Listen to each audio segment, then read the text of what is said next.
बाबू प्रभुनारायण सिंह जी की 105वीं जयंती के मौके पर कांग्रेस के प्रदेश प्रवक्ता संजीव सिंह इस गोष्ठी में बहुत सारे लोग ऐसे आए थे जिन्होंने कि विश्वविद्यालयों में छात्र संघ और छात्र राजनीति पर लंबी बहस की, लेकिन संजीव सिंह ने जो कहा उसके बड़े मायने हैं। संजीव सिंह कहते हैं कि ये सही बात है कि राजनीति की नर्सरी छात्र संघ हुआ करते थे, लेकिन छात्र संघों से निकले वो छात्र नेता जो मंत्री और मुख्यमंत्री तथा ऐसे ही जाने कितने बड़े बड़े पदों को उन्होंने सुशोभित किया, लेकिन वहां से निकलने के बाद परिवारवाद के चक्कर में घुस करके पढ़ करके उन्होंने छात्र राजनीति को एक तरह से रखैल बना दिया। सुनते हैं संजीव सिंह को। देश के स्वतंत्रता संग्राम सेनानी समाजवादी नेता स्वर्गीय प्रभुनारायण सिंह की 105वीं जयंती के शुभ अवसर पे मंच पे आसीन अतिथिगण अध्यक्ष जी और प्रार्थना भवन के गर्दे हाल में सम्मानित साथी, क्योंकि इस समारोह की जो आपने जो रेखा रखी है कि वैज्ञानिक राजनीति की दशा एवं दिशा, इस पे मैं उनके लेख में भी आया और उसके बाद भी बहुत लोगों को सुना, अपने तमाम वरिष्ठ साथियों को सुना, अपने सहयोगी साथियों को सुना। कभी कभी पूरी गर्दन नहीं घूम पा रही थी इस हाल में। राम मनोहर लोहिया से लेकर के लाल बहादुर शास्त्री जी तक और सामने मुलायम सिंह यादव जी से लेकर के कर्पूरी बाबू तक सबको देख रहा और देखते हुए कुछ चीजें ये लगती हैं कि जिनके बारे में हम सोचते हैं हमने तो नहीं देखा इनको, हमने प्रभु बाबू को भी नहीं देखा, हमने राजाराम जी को भी नहीं देखा, लेकिन इन लोगों ने देखा था इन लोगों को और देखते हुए आजादी के आंदोलन में कूदे। उसके बाद देश का स्वरूप क्या होगा, अंतिम पायदान पे खड़े व्यक्ति के लिए समाज क्या होगा, राजनीति क्या होगी, उनको देख, हम किसको देख रहे हैं, ये बहुत चिंतनीय विषय है कि हम देख किसको रहे हैं, क्योंकि हम उसी को देख रहे हैं जब से राजनीति को जानने लायक हुए। किसी ने धर्म के नाम पे राजनीति को बांटा, कोई जाति के नाम पे पार्टी बना के आया। कहां है वो गांधीवाद, कहां है वो समाजवाद, कहां है प्रभु बाबू की बातें, कहां है गांधी की बात, कहां है राजाराम की बात, कहां है डॉक्टर लोहिया की बात। और आजकल के तो कम से कम 11 साल के टीवी डिबेट में एक ही पार्टी बैठती है, उसी का प्रवक्ता बैठता है, उसी का एंकर बैठता है, उसी का राजनीतिक विश्लेषक बैठता है और उससे जो लड़ने वाली पार्टी जिसको समाप्त कराना उसका एक प्रवक्ता बैठता है, उसका एक सहयोगी बैठता है। और बड़ी दुविधा का विषय ये है, इस देश की आजादी में ऐसी भी शक्तियां थी जो कांग्रेस के साथ नहीं थी, समाजवादियों के साथ नहीं थी, वो विलेन बनाया जाता। कोई भी कम्युनिस्ट पार्टी का प्रवक्ता वहां पे आपको नहीं मिलेगा टीवी डिबेट में, क्योंकि कम्युनिस्ट पार्टी को 11 सालों से विलेन बनाने का काम करता है। हम बड़े मन से सुनते हैं उनके दल के लोग मुझे माफ करेंगे, कहीं न कहीं उनकी भी सीमा सीमित होती है। चले तो देश कहां चले, हम भी बोल रहे हैं, शायद अच्छा बोल रहे हैं, आप भी बोल रहे होंगे, लेकिन बोल ही तो रहे हैं। हमें और क्या सिखाया गया? आज टीवी डिबेट से देश की दशा और दिशा तय हो रही है, और जहां से दशा और दिशा तय होनी चाहिए, यूनिवर्सिटी से निकले, छात्र की राजनीति से निकले लोग देश में राज्यपाल बन गए, मुख्यमंत्री बन गए, मंत्री बन गए, लेकिन जो राजनीति की पौधशाला थी वो छात्र राजनीति थी, जहां से विचारों का समागम होता था, उसको समाप्त करने का काम इन्होंने, क्योंकि वो नहीं चाहते। अगर ईमानदारी से कहूं तो 90-95 के बाद जो लोग जिन जिन विश्वविद्यालयों से निकले, सांसद हुए, मंत्री धीरे धीरे धीरे धीरे अपने ही साथियों को केवल दली और माइक तक सीमित कर रखा और सदन जाने का निर्णय लिया तो अपने बेटे के लिए राजनीति चुना, अपने पत्नी के लिए चुना, अपने भतीजी के लिए चुना। और बुरा नहीं मानिएगा, कहीं न कहीं 95 के बाद जो छात्र राजनीति आई, उन पुराने छात्र नेताओं ने नए जमाने के छात्र युवा नेताओं को अपनी राजनीति का रखेल बनाना शुरू किया और धीरे धीरे धीरे धीरे वो छात्र राजनीति या अवस्था से समाप्त हो गई।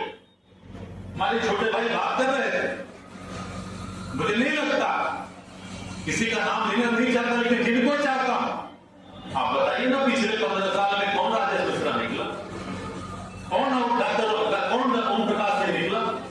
ऐसे कितने लोग हैं? क्योंकि जब हम अपनी राजनीति की वैचारिकी में व्यक्ति की प्रधानता देने लगे, जाति की प्रधानता देने लगे, परिवार की प्रधानता देने लगे, तो विचार हमारे ऐसे ही समाप्त होते चले गए। और आज यही दशा है कि जो दुर्दशा को हम प्राप्त हो रहे हैं कि आज हमें उससे निकलना, आज पता चलता है 11 साल से कहां बात हुई समाजवाद की। आज बात चलती है कि एक वर्ग विशेष को लेकर के मैंने एक दिन फेसबुक पे लिख दिया कि भाई आप मदरसा का विरोध करते हो, लेकिन मदरसा का विरोध करने वाले प्रबुद्ध जीवी और ये बताओ कि अपने बच्चे का भविष्य मिशनरी में क्यों देखते हो? मैसेंजर को मुझे कम से कम 4-5 गालियां मिली, जाति के ठाकुर हो तो इसको भी गालियां मिली। मैंने जवाब दिया, मुझे क्योंकि बहुत पहले मालूम था, हमारे गांव में, मैं जलालपुर गांव पड़ता है मेरा, हमारे बाबा कभी स्कूल गए तो कहां गए? जलालपुर, जो कभी जलालगंज हुआ करता था, जलालगंज के मदरसे में उनकी प्राथमिक शिक्षा मिली और तब वो केवल 4वीं तक पढ़े थे। और पढ़ने के बाद हमारे पिता 6 भाई थे, ताकि हमें अपने पुत्रों को पढ़ाना है और शिक्षा के लिए आगे अपने सारे बच्चों को पढ़ाने के लिए। तमाम ऐसे साथी हैं जो मदरसे से निकल करके अलीगढ़ विश्वविद्यालय में जाकर के MBBS का काम किया। आज डॉक्टर अब्दुल हक हमारा सबसे अच्छा मित्र है, जो MD करता हुआ आंखों का। ऐसे हमारे 2-3 साथी हैं जो मदरसे से निकल करके BPS IAS बने, लेकिन आज पढ़ा लिखा वर्ग आज मदरसे के खिलाफ खड़ा होता है। कौन सी शिक्षा देना चाहते हैं? किसी बनारस में डॉक्टर फिरोज खान आए थे, वो फिरोज खान जो राजस्थान से निकलता है, जो मोहम्मदी हिंदू कहा जाता है, उसका 4 पीढ़ियों से उसका परिवार भगवान कृष्ण की उपासना करता है। लेकिन इन संघियों ने केवल एक काम किया, यहाँ पे प्रबुद्ध लोगों ने फिरोज खान के साथ नहीं खड़े हुए। मुझे शर्म आती है कि आज एक व्यक्ति यहाँ पे शंकराचार्य बन गया, उन्होंने विरोध किया कि नहीं, कोई मुसलमान अगर संस्कृत पढ़ाएगा संजीव जी तो विरोध होगा। ऐसे किसी शंकराचार्य को मैं नहीं मानता। अगर इस देश में संस्कृत को मलिक मोहम्मद जायसी ला सकते हैं, पद्मावत का व्याख्यान कर सकते हैं, तो डॉक्टर फिरोज खान को भी उतना ही हक है संस्कृत पढ़ाने का, लेकिन यहाँ विरोध किया। कौन सी शिक्षा होगी, कौन सा दिशा होगा, कौन सी दशा होगी, ये सोचना हमारे जैसे लोगों के साथ साथ आप सबको भी आगे आना। फिरोज खान से लेकर के इतने लोगों की बात करो, आज एक मुख्यमंत्री उस संस्था का, उस आश्रम से निकलता है, कहा जाता था गोरखपुर में वो संस्था बनी और बाबा योगी आदित्यनाथ आते, वहां से नाथ संप्रदाय का उद्भव कैसे हुआ, ये व्यक्ति उसको भूल गया। माफ करिएगा, हमारे नौजवान साथी छत्री हैं जो सीना और बाछे खेल जाते हैं केवल इसलिए बाबा जी हमारे जाति के। अरे बाबा जी की जाति वो नहीं है, बाबा जी ने अपनी जाति को तोड़ करके नाथ संप्रदाय में आए, और नाथ संप्रदाय जब बना तो किसके नामकरण में बना?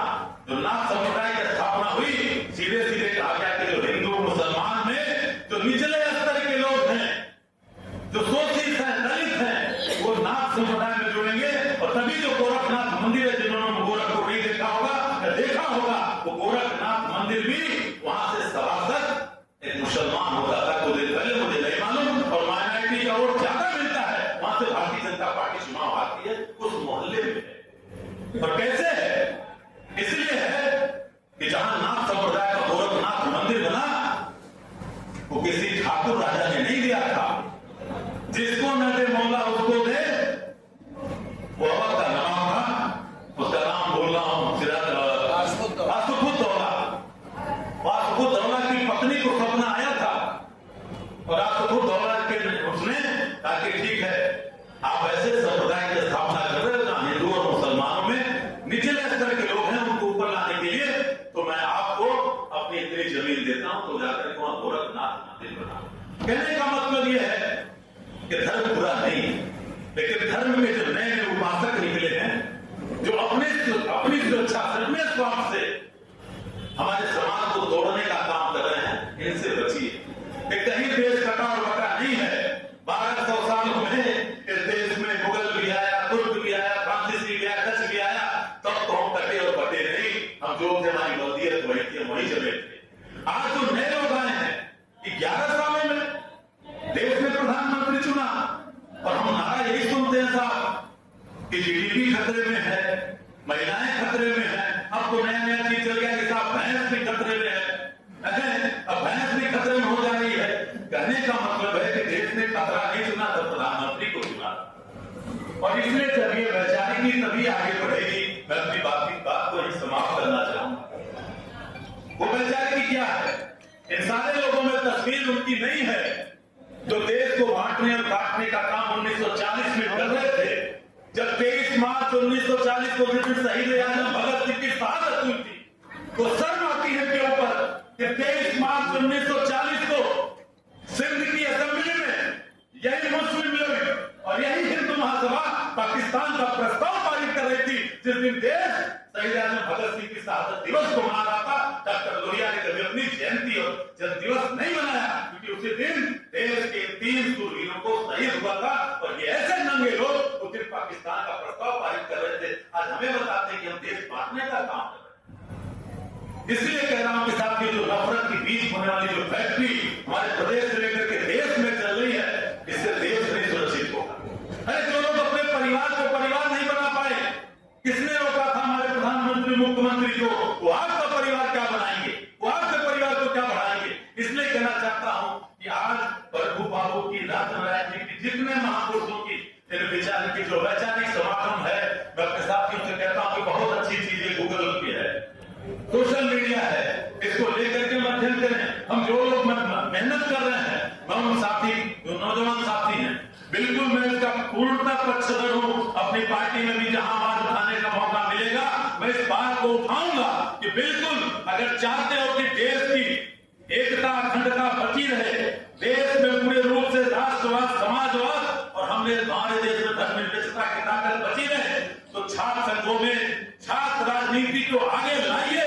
नहीं तो एक दिन ऐसा आएगा कि केवल नेताओं के बेटे और बेटियां संसद में पहुंचेंगे। आज वही हालत महाराष्ट्र में है, उसको कहने में कतई गुरेज नहीं है। और उसी की दुर्दशा हमारी पार्टी को मध्य प्रदेश में भी देखना पड़ा, और उसी की दुर्दशा हमारी पार्टी को हरियाणा में भी देखना पड़ा। और यही दशा चलेगी तो उसको कल महाराष्ट्र में बदलना पड़ेगा, क्योंकि अगर नई पौधे नहीं आएंगी राजनीति में, तो मुझे नहीं लगता है कि ऐसे महापुरुषों के विचार सुरक्षित रहेंगे। सुरक्षित वही रहेंगे जो धन से मजबूत है, जो बाहुबल से मजबूत है। विचारों की कोई क्रांति किसी भी सदन में नहीं होगी अगर हम छात्र राजनीति को आगे बढ़ा। दूसरी तरफ एक चीज और कहना चाहता हूं कि आज हम सबके बीच में प्रभु बाबू की हम तो नहीं सुने, अरविंद भैया से कभी थोड़ा सा चर्चा किया, और आज भी कि 2 तरह का चश्मा लगा करके हमारे समाज में जो लोग चल रहे हैं, तो मौका उतारिए। अगर आप सच्चे समाजवादी हैं, सच्चे धर्मनिरपेक्ष हैं, तो अपने घर की दस्तक तक भी उसको लेके जाइए। एक तरफ आप व्याख्यान देंगे, और यही ज्यादा दूर नहीं, बहुत प्रबुद्धों की एक छोटी सी दुनिया है हमारे बीच में। कोई चुनाव खत्म होता है, दूसरा चुनाव शुरू होते उसी दिन देखता हूं हमारे प्रबुद्ध वकालत करने वाले प्रबुद्ध जीवियों की बड़े बड़े विद्वान लोग हैं वहां पे, लेकिन जाति का और धर्म का नंगा नाच वहीं देखता हूं। जिस दिन पहले दिन जब चुनाव समाप्त होता है बार काउंसिल का, तो दूसरे दिन आप नंगा नाच वहीं से देखते हैं। तो मेरे अधिवक्ता साथियों से भी गुजारिश है कि कम से कम आपसे कुछ समाज सोचना और देखना चाहता है। आप कम से कम अपने यहाँ एक नैतिक, एक लीगल टर्मिनोलॉजी को समझने वाले व्यक्ति को अपने आगे लाइए। अगर ऊपर से कुछ चीजें सुधार आएंगी तो नीचे जाएगा। अगर विश्वविद्यालय का शिक्षक जाति और बटे अपने छात्रों को क्या ज्ञान देगा, तो उस विश्वविद्यालय का क्या होगा? अगर हमारे पार्टियों में बटा हुआ नेता अगर जाति और धर्म के नाम